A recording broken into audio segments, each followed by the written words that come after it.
Let me show you how to make the fortune you have always dreamed about. Check this out. I'll show you how to make all kind of money. Yeah, boy! Will make you financially independent. 4, 3, 2, 1. Here's a secret for you to make millions. That is really good, though. That is really good, isn't that? Isn't that great? That's a great intro. I got it. Tong Vu, is he still around? Bro, how would I know if Tom? Who knows, huh? Who knows? Because I'm Asian, I'm supposed to know if Tom Vu's around. Is that what you're saying? I just remember growing up in Orange County. That was a commercial that ran on all the local channels, KTLA and all that. Oh, word up, dude. Yeah, and you're like, oh yeah, he just kind of disappeared. Never heard from him again. So, dude, I don't know. All right, who would you rather hang out with on the weekend? Tom Vu or Wally George? Ooh, interesting. Wally George always stirred it up. Great classic public access show. I was on Wally George, and I still have to find that. What? Yeah, I was on. Not on it. I was in the studio audience. I was only in the audience. You've had a magical life. 80. This is back in the 80s. Man, I would. Dude, our homeboy Ryan. So we were in a DJ crew. For those of you just tuning in for the first time, and Ryan was in our crew, and he had an autographed picture from Wally George, and I coveted that picture. I coveted it, Adlai. I wanted that picture. But Tong Vu always had beautiful women around him. Was always on a boat. Dude, Wally George was married to a woman who was like 40 years younger than him, and she was trying to be an actress. Yeah, you didn't know that about good old Wally? I did not know that. I did not know that. Prospect. Dude, I'm telling you right Delano. now. Listen, Wally George was a baller too, man. His crib was dope. Dude, that's crazy. Yeah, Wally George. Definitely not too. And with that, should we roll into our guest? Yeah, dude, this is the Wally George of Bakersfield, Jaz McKay. Ladies and gentlemen, man. Jaz McKay. What's going on? Wally George. Wally George was awesome. Rebecca De Moray's father. And I remember she got a lot of flack, when she first started her acting career. People would say, "Oh, your dad is Wally George? Oh, that guy's horrible. He's evil." Liberals. Gosh, man, Wally George was great. I can't believe Adelaide was actually in the audience. Doesn't that make you envious? It does. I mean, the only thing that would come close to that would be in the audience with Morton Downey Jr. Dude, I think Wally smokes Morton Downey, bro. I don't know if you know this or not, but Morton Downey started on Wally George. Did you know this, Jaz? Really? No. Yes. I actually got a job in I was up for a job in Ohio, in Cleveland, at a radio station, WWWE, doing a midday talk show.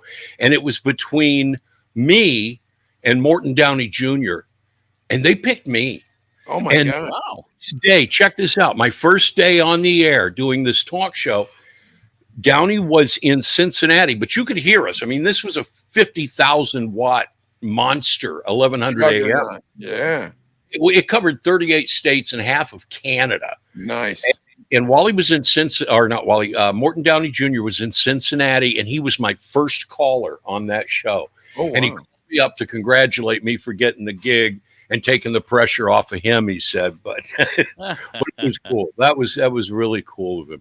Here, hold on a second. I'll do my Morton Downey Jr. impersonation. Tell me if I'm doing a good job. Here we go, Jaz. Jaz, it's Morton Downey Jr. I just want to congratulate you and tell you you're doing a good job. How was that? Was that a decent Morton Downey Jr.? There was considerable wheezing. Oh, yeah. I didn't think about that because he smoked a lot of cigarettes. Do you remember? A lot of cigarettes. You remember he put the swastika on his head, but he did it in the bathroom mirror, so it was backwards. Yeah. He did this thing where, well, you know what? It's funny because who was it? Dan Rather? I don't know. Dan Rather did something like that, claimed he was, it was Dan Rather. Morton Downey Jr. went into a bathroom, and I saw something about this recently on television. There's a thing on one of the channels. We got rid of Dish Network, and we got the Roku and Prime and all that junk. And so you get all these different channels. And there was they had a documentary about Morton Downey Jr. and they told that story.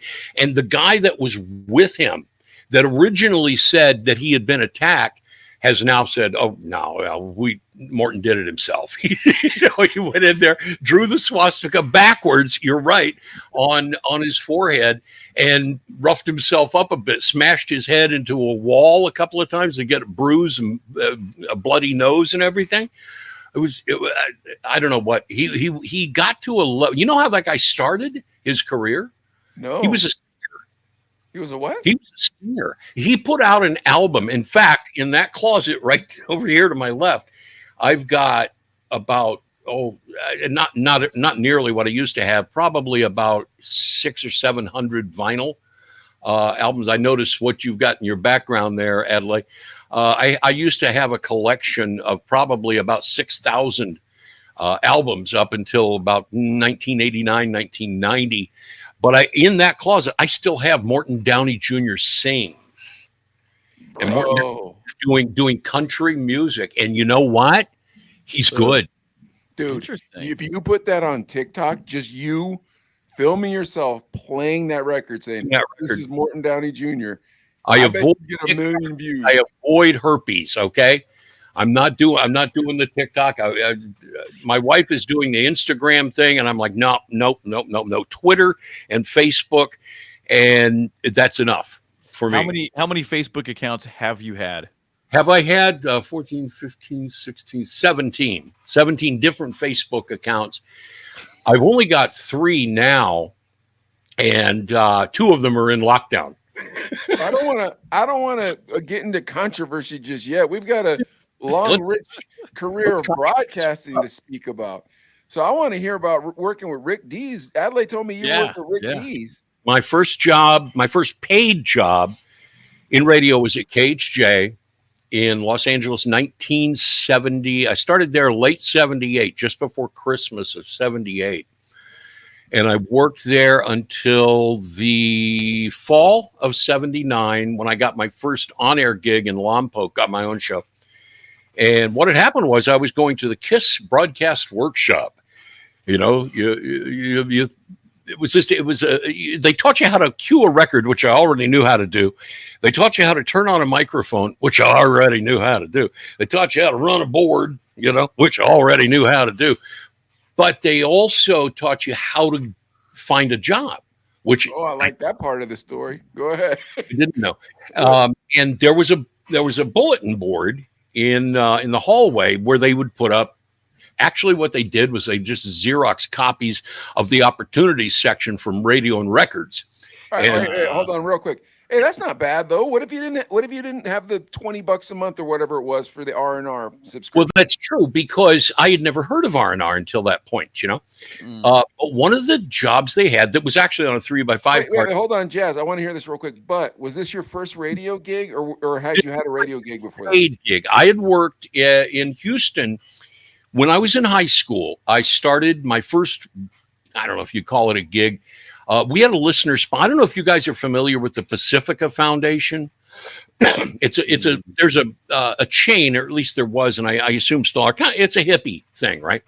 And Pacifica owned a radio station. They owned KPFK in Berkeley and KPFT in Houston. They had several other stations around the country. They're nonprofit, commercial-free radio stations, community stations, they call them. Oh, yeah, we know what those things are. Adelaide got suckered into being the program director. One of those.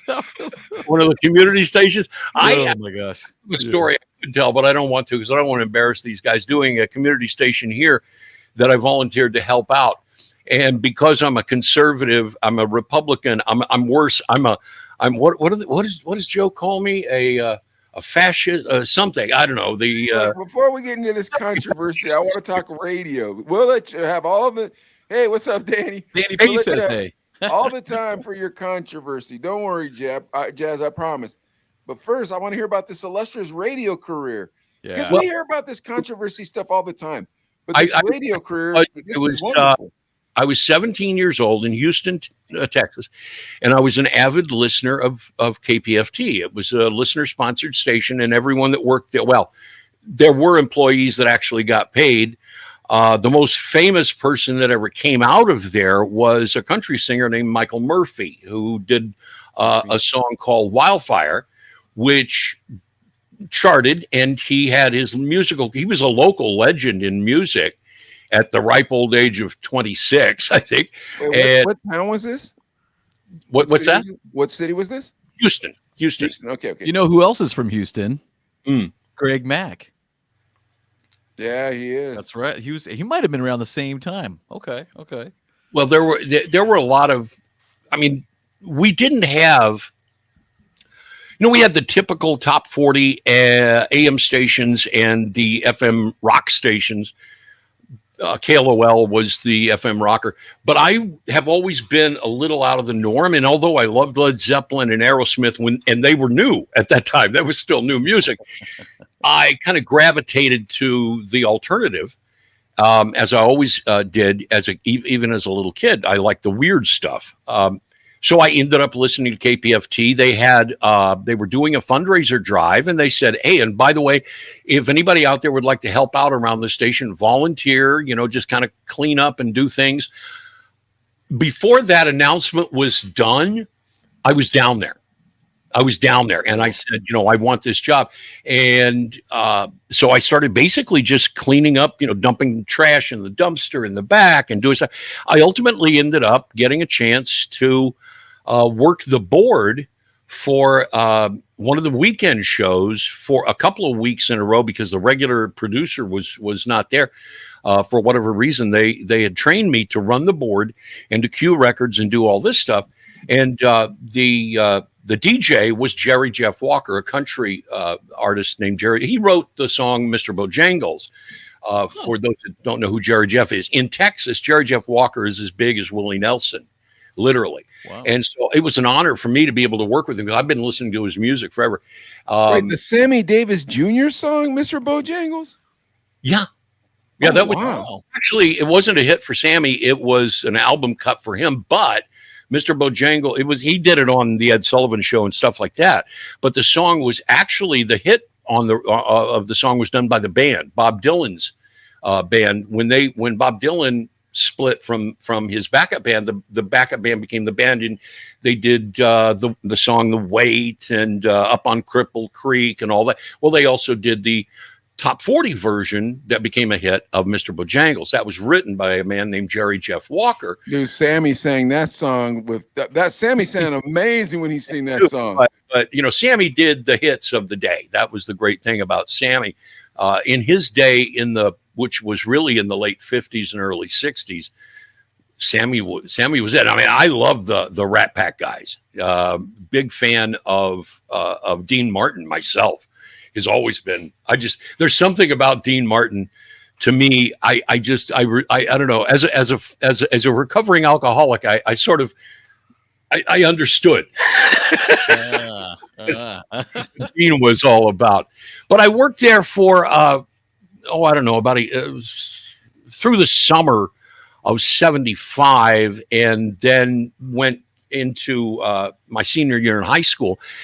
When I got out of high school, I kind of floundered around Houston for about 3 or 4 months, saving as much money as I could to move to LA because that was my dream. I wanted to be, I don't know. My original vision was to be a film director, a writer, but I knew I had to be in Hollywood, And so after graduating high school, I worked through the summer of '76.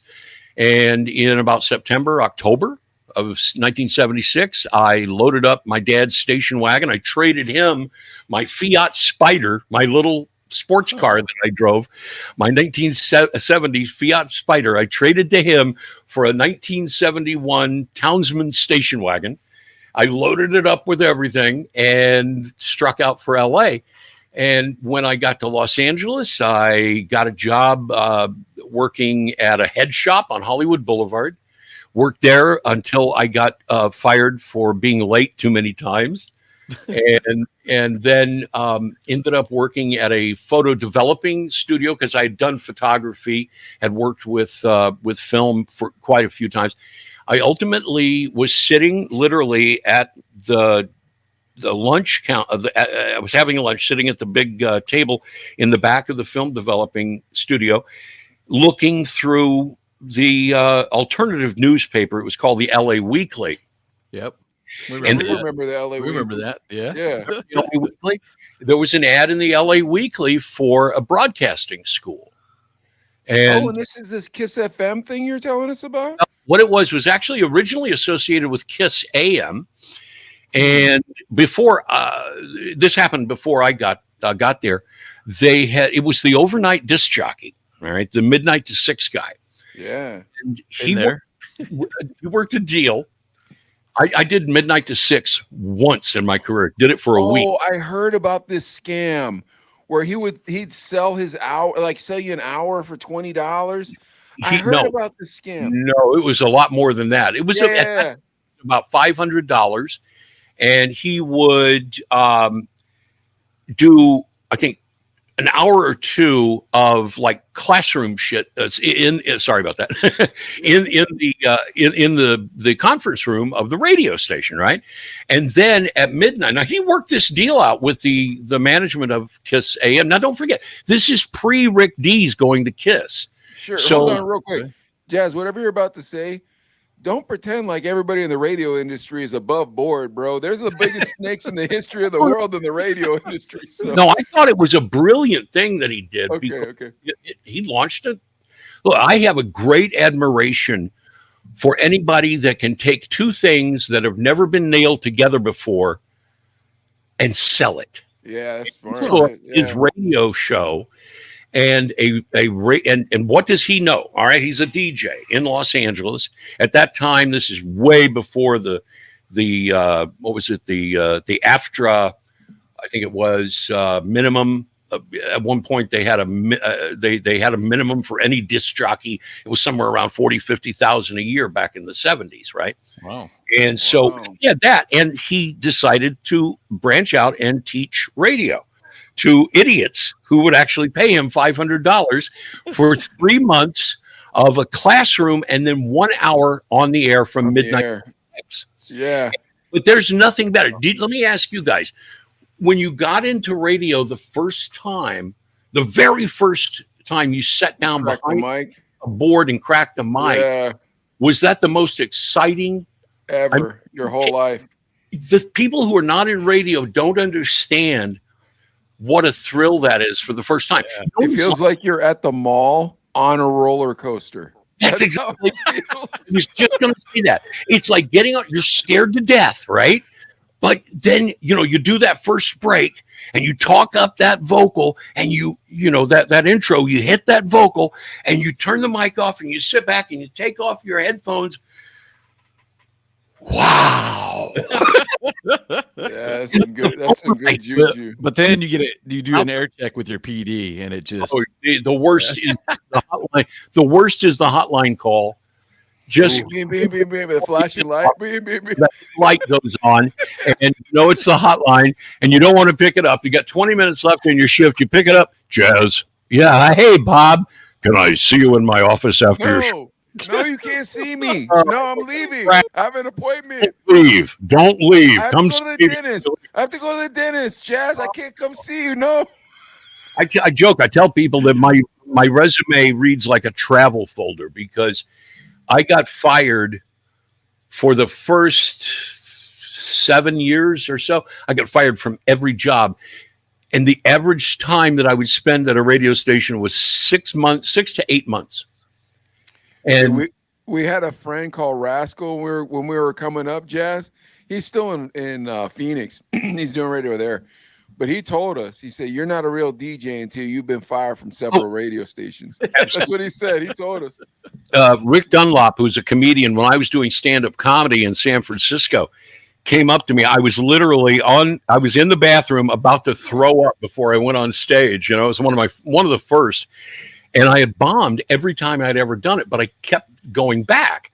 And Rick Dunlop comes into the bathroom. He's like, "You okay? You're going to go on, right?" And I'm like, yeah. It was an open mic night even, so everybody sucked. And he says, "Hey, God's honest truth, you're not a comedian until you've bombed at least 100 times." And I said, "Well, I'm about 97 times away from being a real comedian." Dude, I can't figure. Comedians are those like you have to just let your heart go black. Your skin has to be as thick as an alligator. Like you just have to. What do you think, Adley? I couldn't do it. And there's, because when you're doing radio, but then you got a live remote, whatever, and you got to entertain a crowd in front of you. It's fun. Right. You crack a couple jokes. It's whatever. And I've had people come up and say like, dude, you should do comedy. And I'm like, nope, there's no way. What? No you know what it was for me? Because by that time, when I started doing that, because I've always been a fan of comedy. I was one of those kids in the 60s that, when mom was ordering the records from the Columbia Columbia House Record Club, and I would give me a Bill Cosby record, give me this, and I listened to comedy when I was a kid. So I had this natural inclination to lean towards it. And at the time I was up in San Jose. This is when I had the punk band. I was doing stand-up and doing mornings at a Mountain View radio station. But it was an experiment at first because I was curious to see what it would be like, since I was doing a comedy sort of morning show, to see what it would be like to get an actual response from a live audience. Wait, hold on a second. What market were you in? What market were you in at this point? Our station was San Jose market, okay. South Bay. What year was this? Would have been 82, 83, and 84. I was there. Cocaine Central, Adley. You hear about that? I was on KWSS doing middays, and I got fired from there. And I got a call. KWSS is what they used to call cocaine back in the 80s, Adley.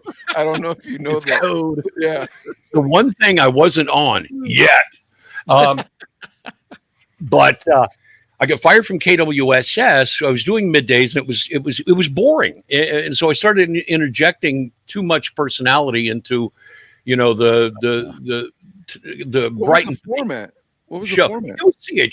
It was CHR. Oh, okay. Yeah, in the 80s that sucked. CHR in the 80s was whack, dude. CHR, it wasn't any of that stuff. Oh, I think it's even worse. Boo. Oh, it was horrible. What a lame radio station. That was your fault, Jazz. Why'd you go work there, man? I know you needed a gig. It's a long story. I worked there to get out of Cleveland. Everybody needs a gig at some point in their life. Go ahead. Sorry. First time I was like, I need to get back to California, and so, I felt like it was because I was doing a personality-driven comedy afternoon show in Cleveland at the time, and I wanted to go back to just being a DJ. I felt the pressure of having to perform for 4 hours in those days. You were on from 2 to 6. And I felt too much of the pressure of trying to perform every single day. And being a DJ, when you've done it for a number of years, DJing is much easier than doing something that's oriented. Where at WGAR in Cleveland at that time, I think we were playing 4, maybe 5 songs an hour. There was news every 15 minutes, there was traffic every 5 minutes, that sort of thing. My gosh. So there was a lot of activity going on, and I was good at it, but I wanted to relax. I wanted to take a breath and just do a midday show where I play 9 songs an hour, 10 songs an hour. We can play some good music. I mean, you're playing. What kind of whack music were you playing? Listen, that's the thing. When I first got into the business in '79, like I said, I went to Kiss Broadcasting Workshop. It was not the thing at Kiss AM that he'd sold the damn thing for $500,000, I think, to these investors. But anyway, it was in the Playboy. I don't know why you think he's. I think he's a devil. Go ahead. It was he the guy that had started it. He walked away from it, but at the time that I got into the business, all of the guys that were in the same broadcast class that I was in, they were saying, well, I'm not going to take a job in radio unless I can play the music I want to play. Oh, my gosh. I'm not going to take a job in funk Idaho, I'm only going to work in LA. Yeah, me too. And I'm sitting there going, I'll take the first damn job that comes along. I don't care where it's at, what kind of music it is. I will play freaking polka music to be on the radio. Now, those guys that I graduated broadcasting school with, I guarantee you they never worked in the business. Yeah, but you kind of grow out of those, like, I'm going to take a... You don't get into radio to change the world. I remind people of that all the time. And you get into radio to do radio. And if you do good in your first 5 to 7 years, you might get to the point where you're able to be trusted enough by a management team to have some sort of say-so around the radio station. For instance, music director, or maybe even program director. But the way it works now, it's all corporate. You really don't, nobody has any freedom in radio any longer. No payola anymore, man. That's what we got to bring back to radio. Well, that's the thing. When I got into the business, you were allowed to own 1 AM and 1 FM in any market, not 6, 1 AM, 1 FM, and you were allowed, I think, 28 radio stations nationwide. So, wow. There wasn't a big corporate thing. I mean, I worked for guys I worked for radio stations that the owner was there every day and was the general manager and was sitting behind a desk in an office 15 feet from the studio door. Did they all pay as horribly as every other radio station I've ever worked for? Well, back then, obviously, it was a lot less. My first radio job was $450 a month. But now that was our first radio job, Adler. And my rent was $100 a month. What are you guys paying in mortgage and rent? I mean, compared to back then, everything's changed, and of course, with Bidenomics, everything's getting worse. But the fact is, radio. When me and Adelaide first got in radio, it was a lot cheaper. Like, our rent was cheap and so on and so forth. But, bro, they didn't pay us nothing. We had to do nightclubs to make the bills, like all kinds of stuff, man. Well, yeah, but it's I always looked at it, that first job that paid $450 a month. My job in LA, working at that photo developing studio, paid $400 a month. So it was a raise. Wow. Like a raise to get into radio. Okay, and that's a good gig. Here's the thing. Every job I took, every gig that I took following that was $50, $100 more a month until I got up to where you were getting paid yearly, not by a salary by a year, calculated by a year, 28,000, 35,000, 45, 50, 60. I got up to the point in Miami where at the end of the year, my salary from the radio station was $90,000, and I made $51,000 or $52,000 doing commercials, radio and television voices on the side. So, you work hard to get to a point where you can make good money. But I pissed it all away. Well, in Miami, they had that good cocaine. What are you going to do? Miami's wild, man. Yeah. And that story. Don't forget. Now that I'm talking about 1987. I mean, that was right when the Smugglers Blues, man. Sonny Crockett was down there with his elbow pads. Stuff that was still. I didn't touch it in radio for some. I was a pothead, and I loved mushrooms. That was my drug. Okay. Those were my drugs of choice, brother. I want to talk about Rick Dees for a second, then we'll get into this controversy. You can say all kinds of stuff about the government or whatever you want to tell us. Rick was, I think, on the air. Rick was one of the most talented, most amazing people that I ever got the pleasure of watching work. I sat in a room across from the studio. He was nervous. He didn't like having people watch him. So I would go into the newsroom occasionally. His wife, Julie, was on the show. She was really the conduit between Rick and I. And I would answer the phones, and then I would go kind of wave at Julie. She would get up and come out, and I'd give her a we didn't have computers tied up to the phone screener at that time, right? And so she would come and get the names of the people on the phone. And what was funny about it was, this is something that I learned really quick from watching Rick. He had all these callers, right, who would do voices. You know, he had for the one that comes to mind first that I can think of is John Revolting. Now, remember, John Travolta was huge at the time. Saturday Night Fever, the Welcome Back Kotter show, and all these other movies that he was doing. He was the hot actor of the time. Well, there was this guy that did this great John Travolta. And he would call up in character. I would answer the phone. KHJ, Rick D show. Oh, yeah, can I talk to Rick? You know, he had the John Travolta voice down, right? And I would say, yeah, no, hang on, I'll go see. And I would go ask Julie, and she would ask Rick, and Rick would say, I remember one time Rick goes, no, I don't have time for him today. And so I went back out on the phone and said, sorry, he says he doesn't have time. He didn't get out of character. He continued talking to me like John Travolta. Well, I didn't realize it at the time. I thought these were people that he had arranged to have call in. They were just people. Nuts. But don't Just forget, hanging out. I'm gonna call. you're talking about actors and comedians in Hollywood, and he got a lot of material from just his Free. call. For nothing. Rick Dees was a hack. That's what you're saying, Jazz. No, I'm just kidding. Well, you know what I'll say about Rick? Off the air, he is a weird son of a gun. Wow. Do you know that I don't know if he did this all the time, but when you remember when he had his top 40 show, his syndicated, Oh yeah. Yeah, I love that show.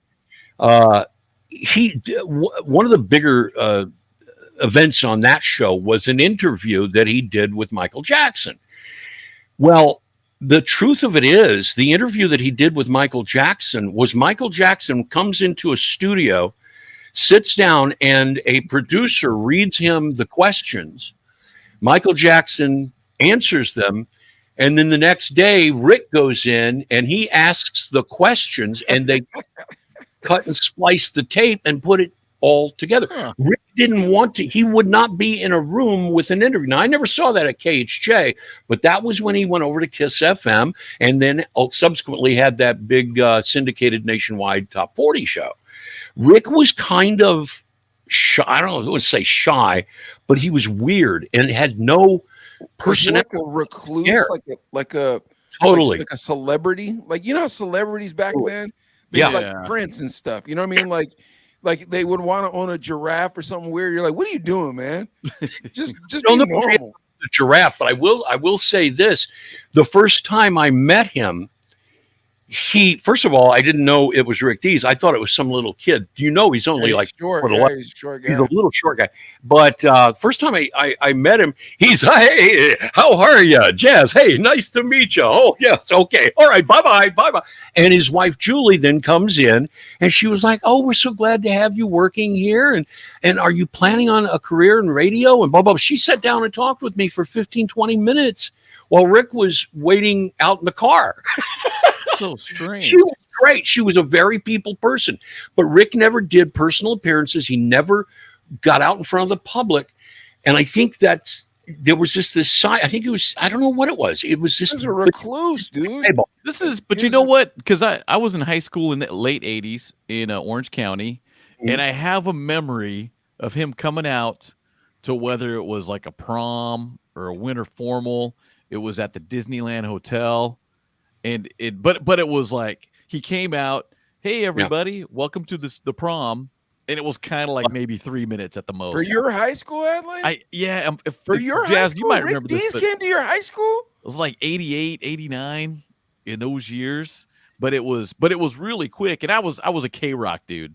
So, and I was or the K-Day Power 106 hip hop. I could care less. If Rick Dees, if Now- I met Rick Dees, I would have been like, this is dope. Rick Dees is dope. It No, wasn't he- a big deal to me at the time. I ran into him years later. I don't know if you guys have ever done one of those Ford promotions where You get the car. where you drive the car, you know, For a month or whatever. I wish. Yeah, I've heard about it. Never got that. I wish. Me thing, Boss 302 promotion, and they brought all these DJs together Riverside Raceway, right? And so every jock from California, there was somebody from every radio station, literally. And I walked up to Rick and I reintroduced he didn't remember me, but I told him, I said, I stole something from you. And he said, What do you mean? And I said, you know, the character you do, Willard Weissman. Do you remember Willard, the character? I remember Willard Remember Weissman. that? I don't remember. Hello, everybody. Well, I said I stole Willard Weissman, but I named him Wilbur Foonman, and I do him on my morning show. And I just wanted to apologize for stealing that bit. And he looked at me and he said, "That's, you know," he said, "Look, here's the thing: stealing from within your market is thievery. Yeah. From outside your market is research." Yep. That's always been the rules. That's always been the rules. Exactly.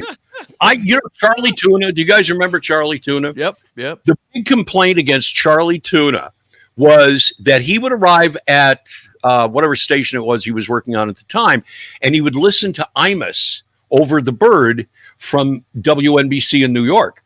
And make notes of what Imus did, and then Charlie Tuna in LA would do Imus's bits. I've got an air check somewhere of Imus busting him on it. Whoa. On the air, Brilliant. WNBC in New York. Oh, I would do that. Yeah. You already know That's what your crazy. competition's going to say, and so you say it beforehand. well, they're not competition. One was in LA and one was in New York. But he would steal his material, and Imus, if you know anything about Imus, he really didn't have. I mean, other than one of those joke sheets called we used to have The complete sheet. Yeah, complete sheet. Well, we used to have one called the Electric Weenie. It was Tom Adams out of Hawaii, and they were just 3 or 4 words that were funny. Believe it or not. Imus wasn't syndicated at this point. Oh no, good Lord. Huh. Oh So no. it wasn't competition at all. Syndication in those days was reserved because, listen, satellite feeds were outrageously expensive. Okay. And in those days, the only way to syndicate let's say a morning show would be to receive a tape, several tapes, say 5 tapes, reel-to-reel tapes that these guys, there was a couple of dudes out of, I want to say it was Indianapolis, but I don't think it was, because it wasn't Bob and Tom, but there was a couple of guys from some Midwestern market that were syndicated. I would see their ads in R&R. That's the only reason that I even know that. But you had, Larry King overnight talk shows and things like that were syndicated. But morning radio shows, no, because of the time difference, too, from the East Coast to the West Coast. They had satellites, but they weren't actually using them for that. And at that time, no, Imus was on WNBC, and that was it. Charlie Tuna was probably on K-Earth at that time. Okay. Because he went to K-Rock. That's where I know that name from. Which Charlie Tuna, or am I wrong? No, I remember from K-Earth. K-Earth 101. He's dude. still around too, isn't You he? remember K-Earth I do. 101? Hey, it's Yeah, Charlie Tuna. I think Charlie Tuna passed away. Yeah. That's the thing always cracked me up about him. He didn't say tuna. He had this lisp. Yeah. Charlie Tuna. He had a real big voice, Adelaide. Like he had his voice sounded like he had a pompadour. That's how big a voice this dude If had. he was alive today, if he is, he would be in his 80s, I would imagine, late 80s. Oh, I can't even imagine. I think he'd be like 100 and something, because I feel like he was probably like 50 then, and I was 13. Yeah, perhaps. I never met the guy. Never got to know him. The guys I listened to in L.A. were like the real Don Steele, Bobby Ocean, Jack Armstrong, and the Rock and Roll Gorilla. I love Jack Armstrong. He was KFI, man, for years. Okay. Jazz, you didn't listen to K-Rock in the 80s? KROQ? Yeah. Well, here's the thing. When I moved to LA, again, I was, I listened to a lot of outlaw country. I listened to a lot of alternative country stuff. I listened to a lot of metal, what we called metal in those days. The band I loved the most, well, there were 2. One was Alice Cooper. I'd been a fan since I was 12, right? And then Black Sabbath, all right? So I was sitting there trying to find something to listen. I was sick of listening to KMET and KLOS. And I'm tuning the dial around, driving the car, I tune the dial around, and suddenly I hear Paranoid. Okay. The Black Sabbath song. I'm gonna guess the station. Can I guess the station? It's not Black Sabbath doing it, though. Oh, I thought you were gonna say you were listening to KSLX. No, it was not Black Sabbath. It was a band out of I want to say Huntington Beach called the Dickies. Yeah, I remember the Dickies. Okay. And they were, you know what? They're still around. And it All was those punk bands are around still. most Like of old. them. Yeah, Mark. yeah, white hair and stuff. You know, I was watching some videos recently. As a matter of fact, one of the reasons one of my pages got booted from Facebook for putting a link up to a YouTube page with "Let's Bomb the Russians" by Fear. I got 30-day suspension for posting that song because it encourages terrorism. All right, let's keep talking about radio for 5 more minutes, man. I'm having such a good time, and then all of a sudden you want to go into I want to ask controversy again. Jazz, was the station KNAC? No, the station was K-Rock. K-Rock was. Wait, hold on. What was the heavy metal station? I keep trying to remember. It was above K-Rock. Remember, it was 101, 107.1. Well, at that in 1978, 79, I really don't. I don't know. I feel like it was KSLX, but KNC out of, I think they were Long Beach, weren't they? That's I- KSLX was.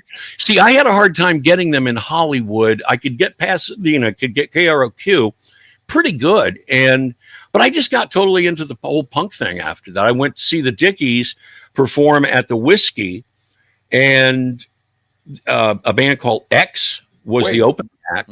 Jazz, the reason why I'm asking, because I wanted to ask, did you get to meet any of those guys? Like, did you ever meet Jed the Fish, or did you ever meet the Poor Man, or did you ever meet Rodney Bingenheimer? I met Rodney Bingenheimer You at. did meet Rodney? Oh yeah.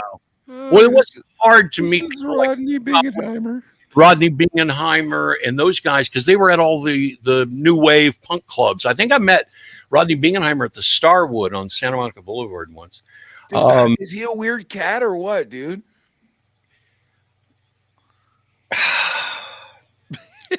Yeah, he's one of those. He's a total geek, right? And a total nerd, but he had an ear for. Yeah, dude, he knew music. Yeah, he knew music. Right. And he did his Rodney on the Rock show, I think, on Friday, Saturday night. I can't remember what day it was. But I never got over to the radio station. I did develop a friendship over the internet with through Facebook, actually, with the insane Daryl Wayne, who was the morning guy at KROQ in '79. But that was years later. Before who were the Kevin and Bean? Yeah, Kevin and Bean.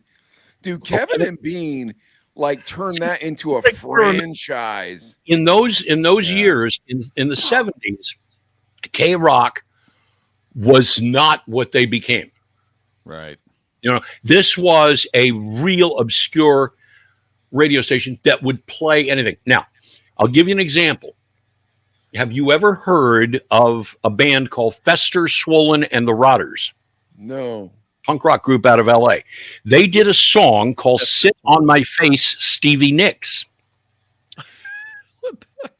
K-Rock played it, and management from Fleetwood Mac threatened to sue them if they continued playing it. Now, what on earth they could sue them for, I don't know. Now, at the time, maybe they just decided to pull it and say they were pulling it because they were threatened to be sued.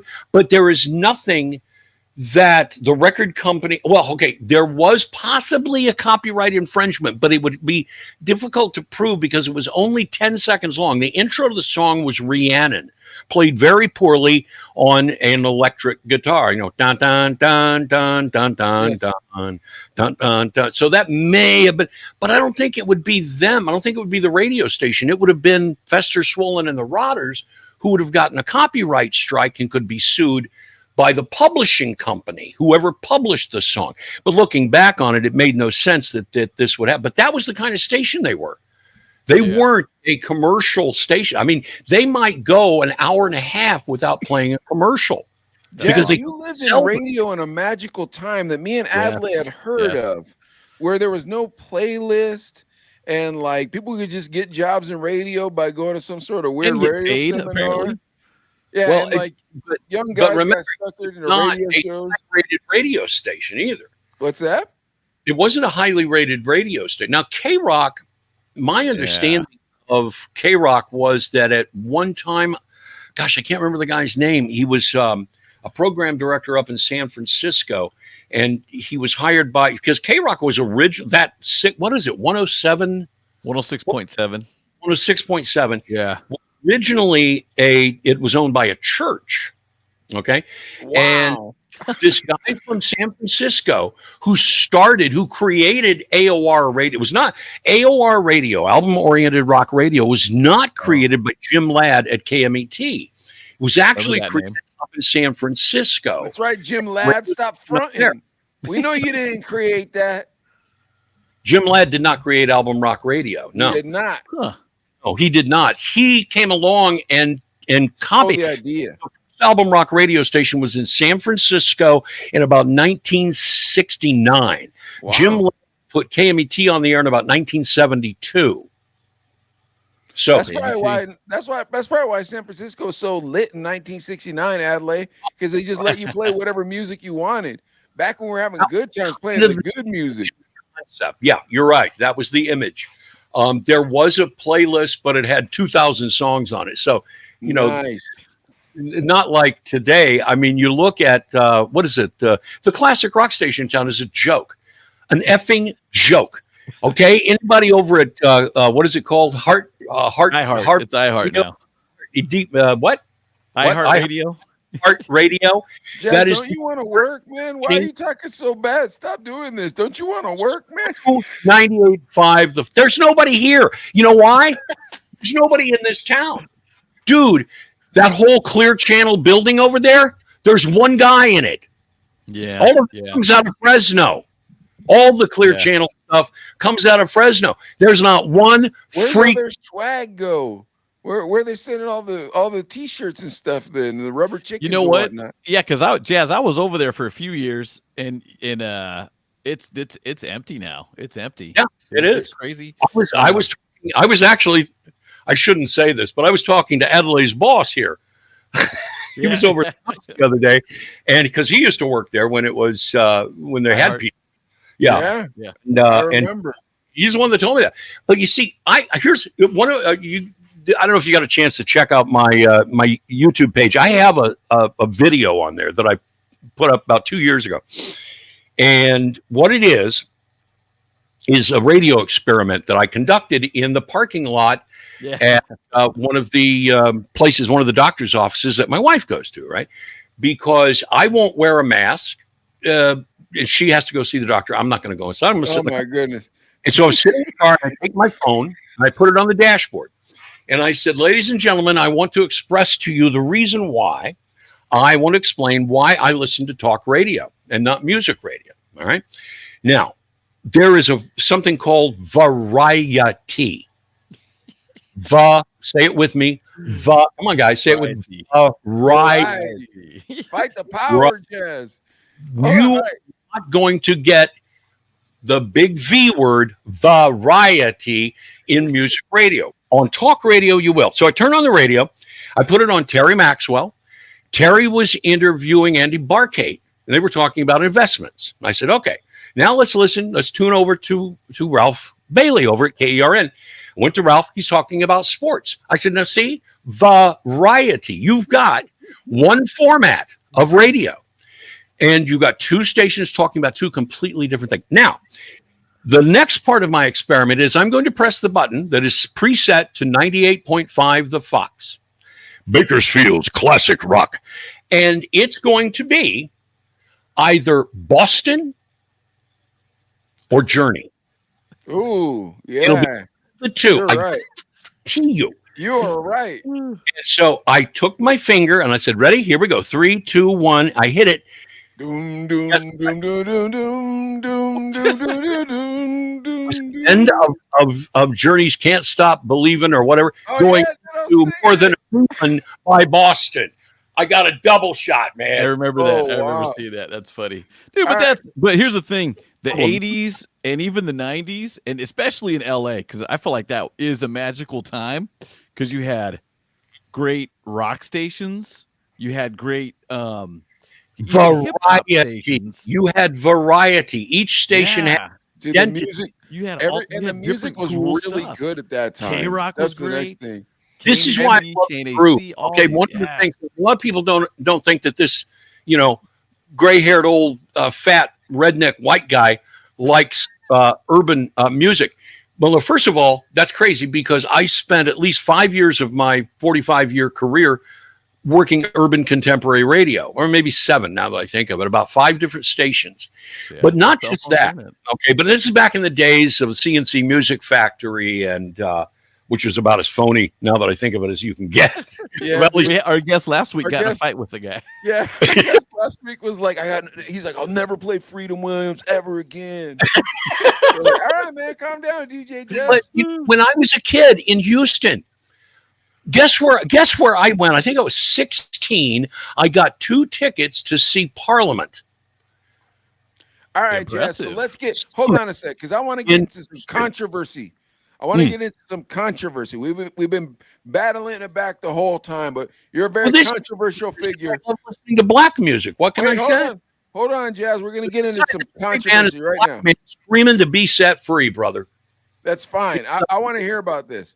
Okay, Jazz. I looked you up on the internet because I always like to do my due diligence prior to an interview, and I saw a news story where they say you are a racist, sir. Now, what say you to that?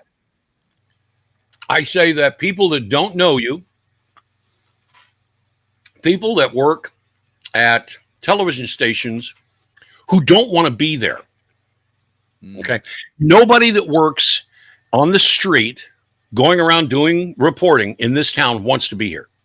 Oh, man. You know how they get the job, don't you? And they all do that. Stepping stone, right? They view it as a stepping stone to get to a bigger no, what market. happens is their broadcasting school and their journalism school is paid for by the corporations that own the television stations. And for the first 2 years of their career after graduating college, they have to work in one of their small radio stations. They come to Bakersfield. Now that you know that, I'm sorry, but that's the truth. And that's how it works. That's why if you turn on the TV at 11 o'clock here, I don't watch local news.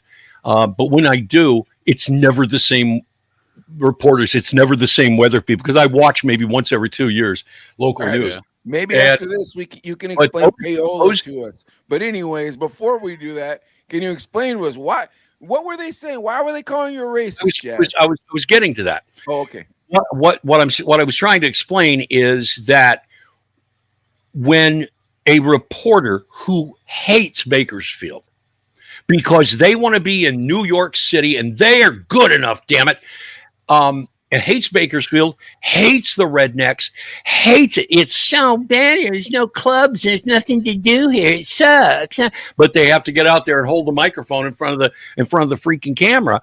When somebody is called a racist by somebody else and they know nothing about you, just somebody else has called you that, then they'll jump on it. We used to get it with Lionel Martinez. There was a couple of other reporters that used to throw this at me. The reason that what you're talking about happened was when I was working at KNZR 5 years ago, general manager, the late Mary Lou Gunn, took me aside after one of my shows. I think it was on like a Wednesday. And she took me aside and she said, we're replacing you on Monday with Sean Hannity. Wait, hold on a second. So she was giving you 2 days on the air before she was replacing you? Yeah. Mary Lou, man, don't do that to me. Unheard of in radio. Don't do that to me. Wow. I don't know if that was her intent, but Mary Lou just said, look, corporate made a decision from noon to 3. We're going to be playing the Sean Hannity program. I had to fire Inga today. I went, oh, God. And she said, now, if you want to work from 3 to 6, we'll talk about it, but don't say anything to anybody. And I said, well, I can't work 3 to 6 because 3 to 6 is the time that my wife, you guys don't know about it, but at that time she was very, very sick. Oh. She's doing a lot better. They gave her 12 months to live. Wow. And, So I was taking her to doctor's appointments every single day. I would get off the air at 3 and I would come home just here long enough to put her in her wheelchair and take her out and put her in the car, load the wheelchair in the back of the car, rush off to a doctor's appointment. That was every single day.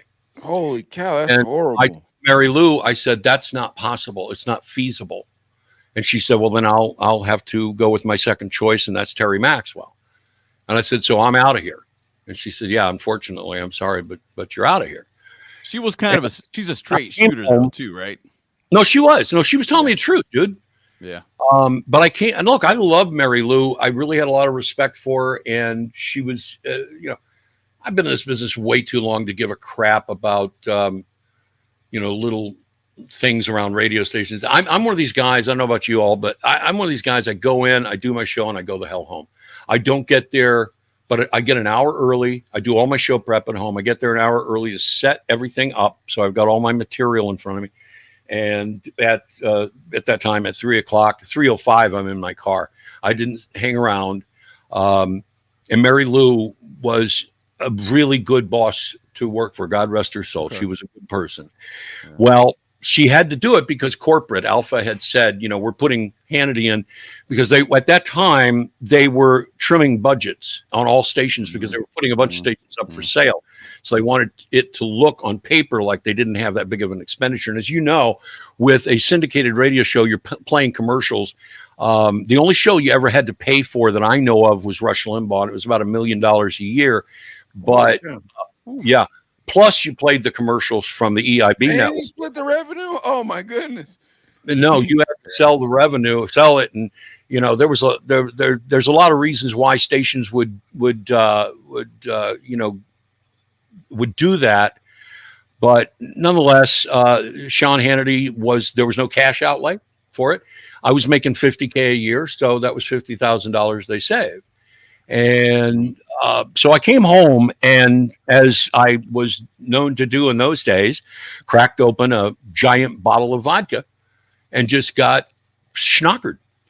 And I got pissed because in the old days, you could go across town and find a job. But Inga Barks and myself were now out of work, and there was no station across town to go to.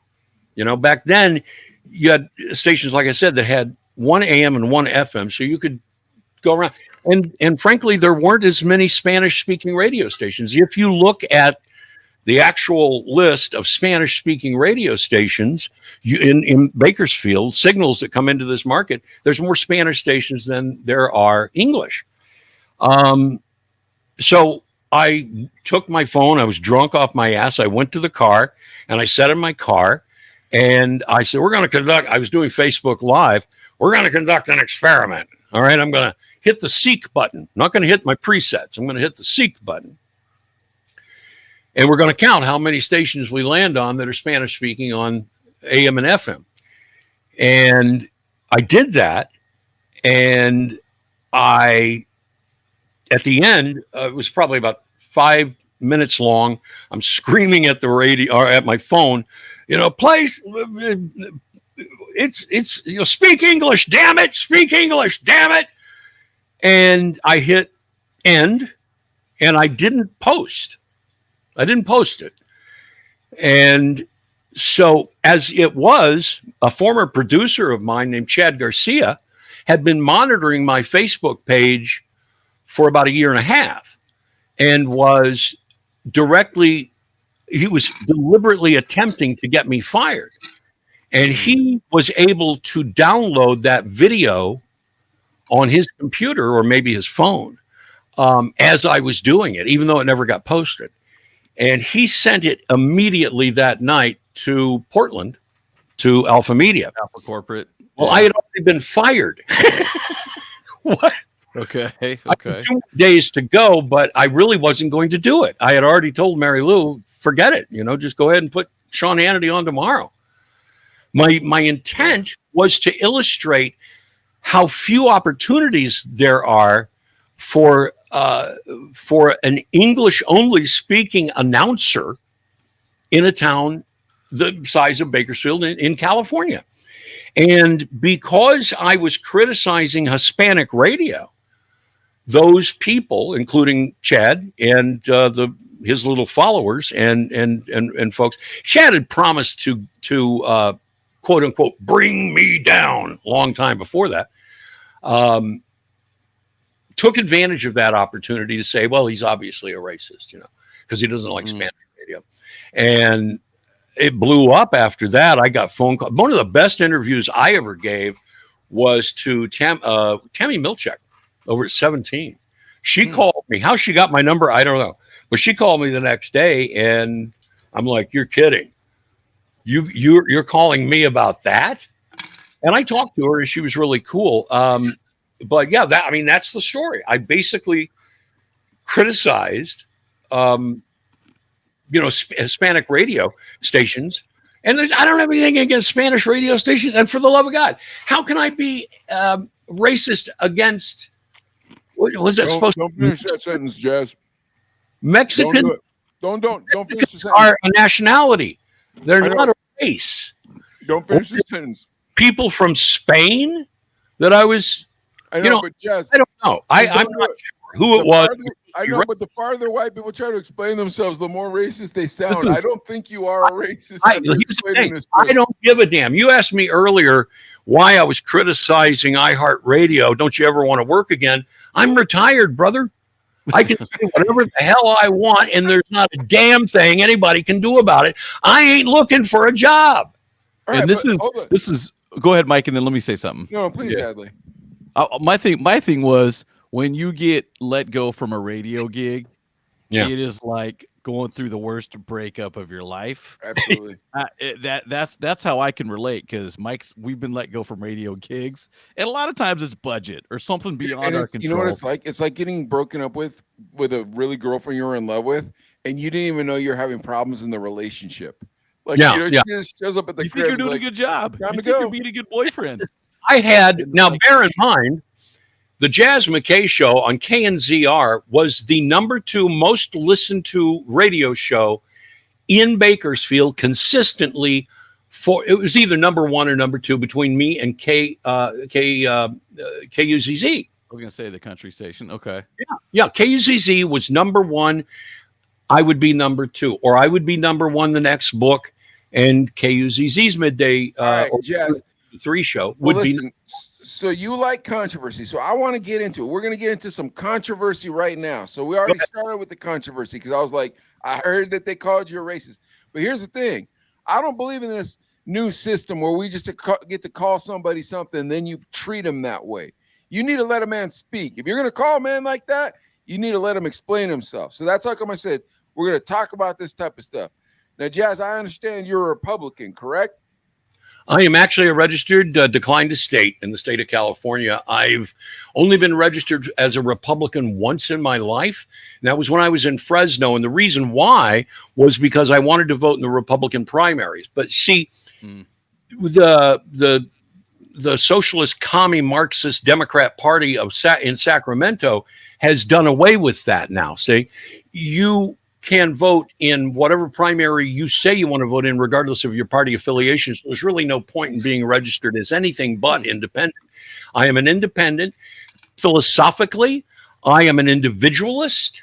I am a Trump supporter, absolutely. I am a nationalist. There's a bad word, right? I believe in this country. I think we should look out for our people in our country first. And once we get to a point, this is really controversial, okay? Really controversial.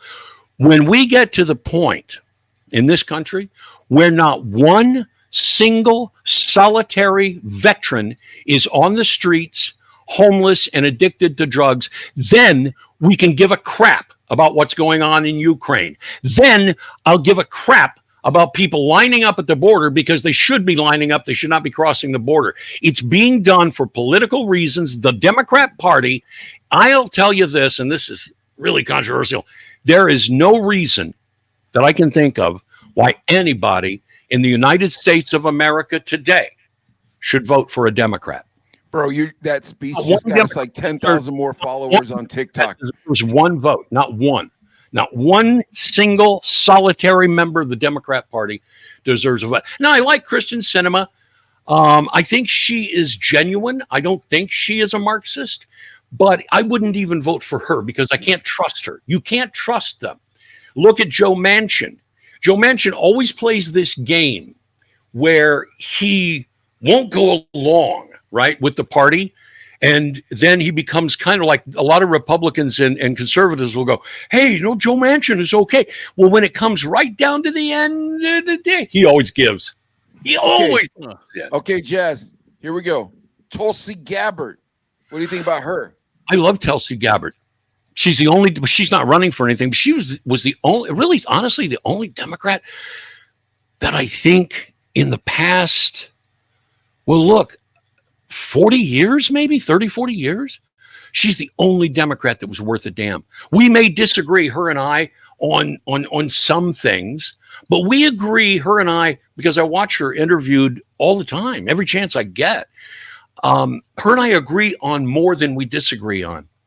Now, when I say Democrats, I want to make something clear. I'm not referring to the voting public. When I'm talking about Democrats, I'm talking about politicians. See, Real quick, Jazz. Hold on.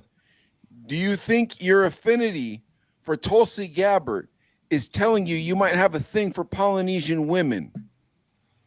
I don't think she's Polynesian, is she? Yeah, she's Polynesian, baby. She's part of the tribe. No. My affinity toward so good looking is what she says, the words that come out of her mouth. You're going to tell me she's not easy on the peepers? Is that what you're saying, Jazz? A lot better looking than Nancy Pelosi, if that's what you're saying. Tell us about Nancy Pelosi. Oh, I've been infested with toe fungus, and I haven't washed my feet in a week is more attractive than Nancy Pelosi. All right? That's all there is to it. Why don't you like Nancy Pelosi, Jazz? Explain that to us. Why do you like her? I don't even know nothing about politics, dude, to be totally honest with you. Here's how I feel. This is my honest to goodness. She's crooked. Well, hold on. And she's crooked. Listen, I want to hear what you have to say about her. But this is honestly how I personally feel about politics. Then I'll let Adlai explain how he feels about politics. This is how I personally feel about politics. I don't like being treated as a minority like I'm some sort of step dum-dum that needs somebody to help them. I'll do my own thing. Just let me have my fair shot. Okay. Good for you. But then that makes you an individual. Yeah, but then at the same time, like I look at the Republicans and I'm like, look, man, all you really have to do is sway over one minority group and the Democrats will never win again. Hold on. Have you been paying attention to the polls? I'm listening. I do. The Republican Party, there are more Hispanics registered as Republicans than there are Democrats. There are independents and Republicans. They've left because the party has done something, I think, a huge mistake in the embracement of the transgender movement. And we'll get there too. Hold on. I want to talk about that too, but hold on. Because this is how I feel about Republicans. I'm being 100% honest with you. I feel like Republicans don't want minority support. They don't shine on it. Like no, that's not true. They don't. But wait, Jazz, hold on. Let me just finish because I'm not attacking you. I want you to explain to me. You see the difference there? Like if I'm like, you're wrong. Okay, and here's why. When I look at Marco Rubio personally, when I looked at Marco Rubio several years ago when he was running against Trump, I thought he was the perfect candidate. I was like, this dude looks like Ronald Reagan. And everybody told me, bro, he's Cuban, he's Republican, he ain't ever gonna be president. I was like, that's crazy. Listen to this man. Diplomatic. What's that? Who's telling you that a Cuban cannot get elected president? A Cuban Republican. I mean, just people on the street. You know how it is, Jazz. So just curious as to who was saying that and what their motivation was. I think if after coming off of 8 years of Obama, we'd had a choice to elect Donald freaking Duck as president if he ran as a Republican. There was Marco just the field was too big, first of all, and the real contest for the Republican Party was between Ted Cruz who's also Hispanic. Yeah, I know, but he and don't really act like it, man. He's like, he's not.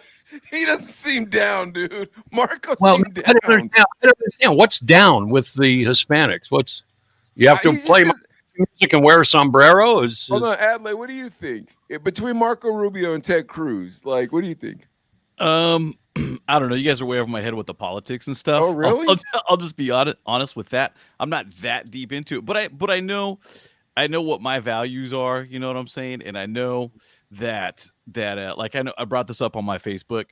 Who do I blame for the high gas prices? And that's where it affects me, because that's where politics come into play. That's a great point. We need, there's two major issues, I think, guys, that need to be focused on. Screw the party thing. As Americans, you have to ask yourself a question. How much better off are you today than you were 4 years ago in the middle of the Trump administration? Yeah, absolutely. No, you're correct. Financially. And number two, how safe do you feel going down to Los Angeles?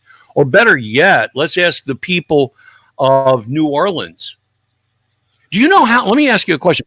The defund the police movement is a Democrat Party movement. I could go into the reasons why they're doing it, but rather than that, let's just talk about the most violent city in America today is not Chicago.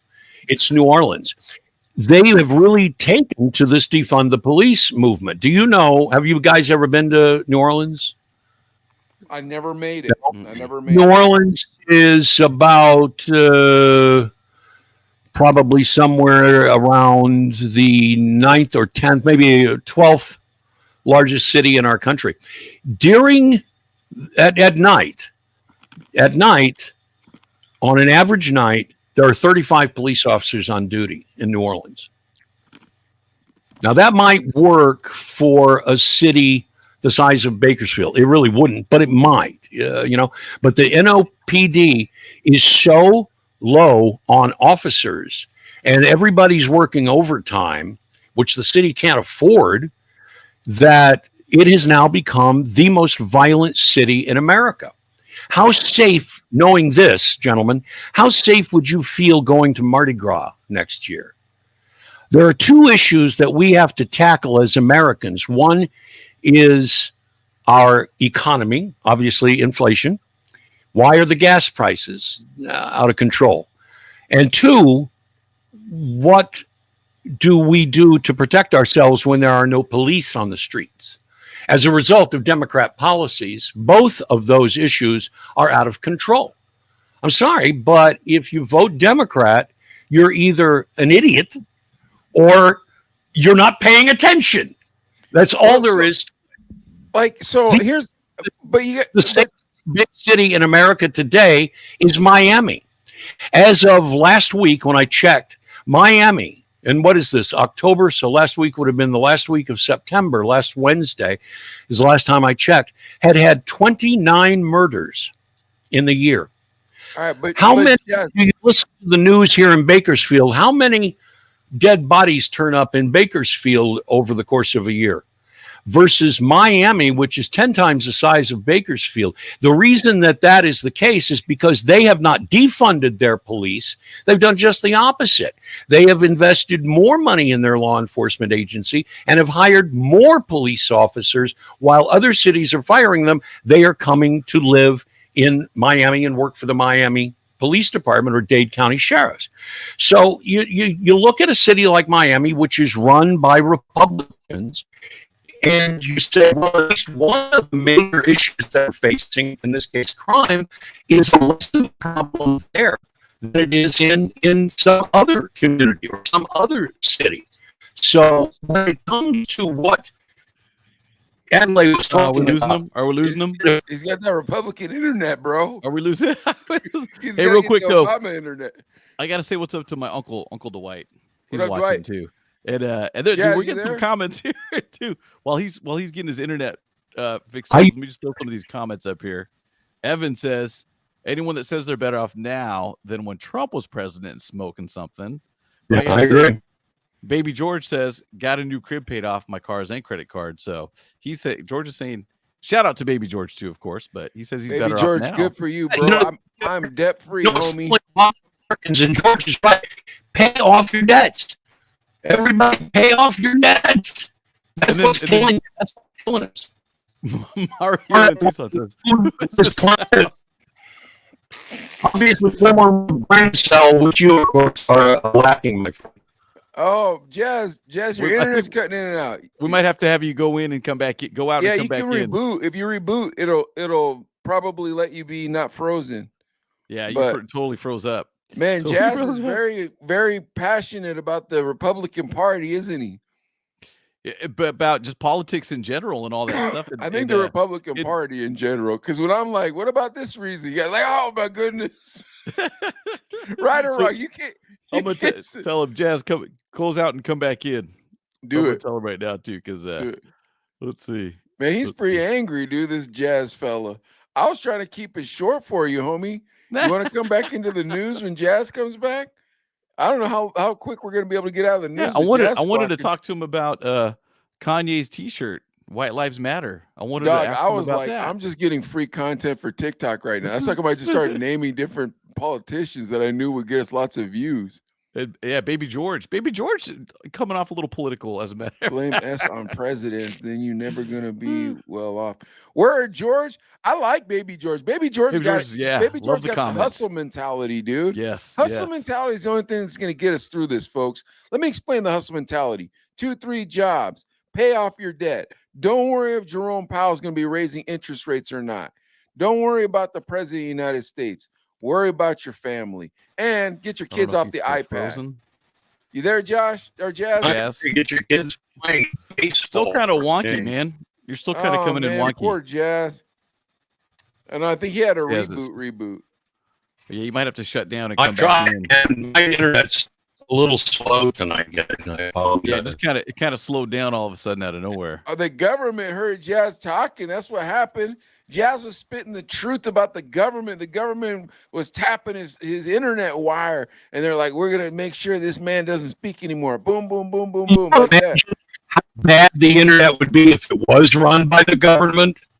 Can you imagine how horrible? You think it's bad now that it's run by private industry? Just let the government get their hands on it, and they'll screw it all up. Dude, next time we'll do the broadcast on Truth Social, so that way we don't get censored. Donald Trump take care of it. My Twitter, Elon Musk is making that deal, man. They're not going to be able to back out now without looking like idiots. All right, you're clean again, Jazz. My uncle says Jazz still got 56K. All right, you're clean again. All right, yeah. All right, listen, hold on. So let me ask you this. I got rid of Spectrum actually and got T-Mobile for internet. So all right, hold on. Let me ask you this because I'm being serious now. So when it comes to the Democrat Party, so like I think as minorities, we vote in droves for the Democrat Party because we believe that they're looking out for us. And I feel like the Republicans don't really make a case to be like, hey, bro, come on over and look at what we're doing. That's a great point, Mike, because I would say that the problem, look, I've said this for years, and I'll stand by it today in 2022. The Republicans are idiots, but the Democrats are insane. So, I wish there was an honest-to-God libertarian party that was solid enough, because I don't trust. Now, look, Kevin McCarthy, I've known Kevin for 15, 20 years. Kevin is a good guy, but I don't know that I trust him as Speaker of the House when he takes over in January. I'm hoping, keeping my fingers crossed. Now, in the Senate, I have zero faith in the leadership of the Senate. People like Lindsey Graham and Mitch McConnell, the turtle. Tell us about this Mitch McConnell. Hold on, Jazz. Tell us why you don't like Mitch McConnell. Explain it to us. You can't trust him. He will always sell out the American people. Always. To who? He's always done it. They talk a good game. John Kennedy is an interesting senator from Louisiana, because when you watch John Kennedy on Fox News or Newsmax, wherever he does a stand-up interview, right, he'll say all the right things. Then you look at how John Kennedy votes in the Senate. And he just voted to give $12 billion of our taxpayers' money to Ukraine. We're at $90 billion in Ukraine. Why?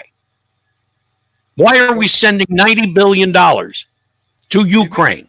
Do you think Hunter Biden has something to do with it? Of course he does. Look, his son Hunter had business dealings in Ukraine. Joe Biden went there and on tape at the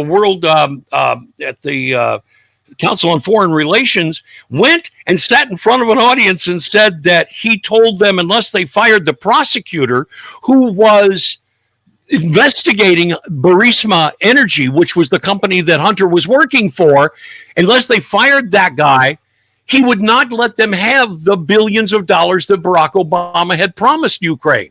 Joe Biden is the dirtiest, most corrupt president in this nation's history. His dealings in China. Listen, here's my prediction before we go. Just let me say this. Hunter Biden will be indicted. What's going to happen is the FBI has all the details of all of the crimes that Hunter is involved in, and also Joe Biden's brother. The FBI will indict Hunter Biden. They will go to Joe Biden with the Democrat National Committee and say, Joe, as long as you promise not to run in 2024, we will go easy on Hunter and we won't come after you. Joe will then, as we get into 2023, late in 2023, when people are starting to announce that they're going to run, Joe will say, I want to spend the rest of my life with my wife in Delaware and just go home. He'll leave. Kamala will run. She's not going to win. The winner of the Democrat primary for to run in 2024 has already been selected. And that's your Gavin Newsom. Are you kidding me? This dude can't even run a shoe store. How's he going to run a country? Joe Biden can't even talk, and he's president. Okay, come on. Gavin Newsom's, of course, his aunt is Nancy Pelosi. He is the heir apparent. If you recall, when Joe went off to somewhere in Europe, wait, stop. Adley, don't put up a comment for just 1 second, because I want to have Jazz say this one more time. Jazz, can you explain us the relationship here with what's this fellow's name, Gavin Newsom and Nancy Pelosi? Go ahead. What's their relationship? Yeah. Well, she's his aunt and he's her nephew. I know, but you said it really eloquently there for a second, but then Adley put something in front of your face, and I'm going to cut this up and put it on the internet because it's all really interesting. So say this. Well, look, Gavin Newsom, why this happened, I don't know, other than he's measuring the drapes in the White House, showed up 30 minutes after Joe Biden left Joe and Jill and the whole Secret Service crew and everybody, as Joe went on an international trip. This was about 6 months ago. Gavin Newsom showed up at the White House all of a sudden. And there's film of him going in. The press were there. They're saying, what is Gavin Newsom doing here? And my thing is, I believe he was in there measuring the drapes. Gavin Newsom is going to be the candidate. There is no doubt about it. And it's because he will follow the lead of the Democrat Party, as he's done here. Joe Biden is not he's president, but he's not running the show. Obama's running the show, and everybody knows this. All of Obama's people are in the White House with Joe. Joe cannot even figure out. He's shaking hands with people who aren't there. He mumbles and makes absolutely no sense. Believe me, the man is suffering from severe dementia. And he's decisions. So let me ask you this. He's told, we're going to do this, Joe, and he does it. Let me ask you this. What's wrong with Chuck Schumer then? What's wrong with Chuck Schumer? Yes. He's an elite. If nothing else, I mean, he's a Democrat. He's an elitist. He follows the Democrat Party line. He does what he's told by the powers that be. Chuck Schumer needs to go. The thing of it is with Chuck, it's funny because AOC had him scared to death recently, about 2 years ago, because she started sending out these tweets that implied she was going to run for Chuck Schumer's Senate seat. And this got Chuck real nervous. If you notice, the squad gets an awful lot of attention from the party. At first, I believe Pelosi's plan was to just sort of humor them, but they've gotten much more brazen. than they were when they first entered in 2018, when Presley and Omar and all those and AOC were elected to the House. How do you see this November playing out? I see anywhere from 15 to 20 seats gained for the Republicans in the House. In the Senate, we might have a 1 or 2 majority. I think Adlai had a question about some sort of an election. I don't know nothing about it, though. Go ahead, Adlai. Oh, actually, I was gonna ask you about lotto numbers. Lotto numbers? Yeah. I don't play lottery. I'll tell you the reason why. I don't play the lottery because it's a tax on stupid people. You're not going to win. And every time you go and plop down, however much it costs nowadays to buy a lottery ticket, you're not paying for education. It's going into God knows where. Jeff, it would be nice if that's your retirement plan. Good luck with that. Are you a Dave Ramsey fan? I'm assuming. Are you a Dave Ramsey fan? No, I find his philosophy pretty easy to understand in 1 hour of listening to his show, so I don't have to listen to it every night. Yeah. Yeah, I agree with everything he stands for, but for 3 hours or however long he's on, I'm sorry, that's just it's boring. When my wife and I first got married, we read the book, The Total Money Makeover, and then now I own 2 businesses, and I've got the podcast. We've got a stack of cash ready for the recession coming up. That's great news. I am eyeballs deep in the market. So yeah, the thing is like I can recognize that we're living in an insane world in every facet. I think it's hard for white people in this day and age, especially white men, to say what's on their mind without people automatically pulling some sort of racism BS to call them. No, you're absolutely right. And what's funny about it is that the true racists are not the Republican white men. The true racists are the white liberal women, who are the only demographic, by the way, that the Democrat Party owns. Women between 18 and 40 years of age, college educated. By the way, educated does not mean intelligent. Okay, you can go to school and get a degree and still be dumb as a box of rocks. But the women, if you go back and take a look at when BLM was a thing, thank God that's over. If you go back and look at the protest of BLM, count the black faces you see in the crowd. Now they will move. White people. Yeah, it's all white people. They will move, especially. Yeah, especially in Portland. You have the Antifa thing going on there. But the media, when they show, they're very well trained. If you remember Patrice Cullors, who was the founding member of BLM. She's the one that stole the millions and millions of dollars and bought all those houses and everything, right? Well, if you listen to what she said in the early days of BLM, which it took about 2 years for it to catch on. It really didn't catch on with Trayvon Martin, and it didn't really click until Ferguson.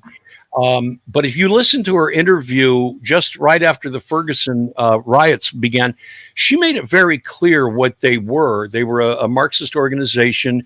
They really did. They never did a thing for the black community, not a thing for the black community. They pocketed all the cash and ran. Typical of corrupt Marxists. This is what they're in for. They're in for power. They're in for money. But when you look at the way that they orchestrated the crowds, when CNN would show up with a camera and a reporter, they would move as many black people as they could. But unfortunately for them, there weren't that many. Yeah, and so you would see in the background, you'd see nothing but white people. And that's who was really taking part in most of that stuff. You know what? Hey, Mike, I just thought of my question. Go ahead. Jazz. Yes, sir. Who really won in 2020? Who won? Who really won in 2020? Oh, because of the cheat, Joe Biden won. So you okay? So you think? There's no doubt in my mind, he did not win more votes than Barack Obama. I mean, come on, Joe Biden got more votes than Barack Obama. Seriously, there was only a 21, I think it was 21, was it 22,000 vote national vote difference in the popular vote.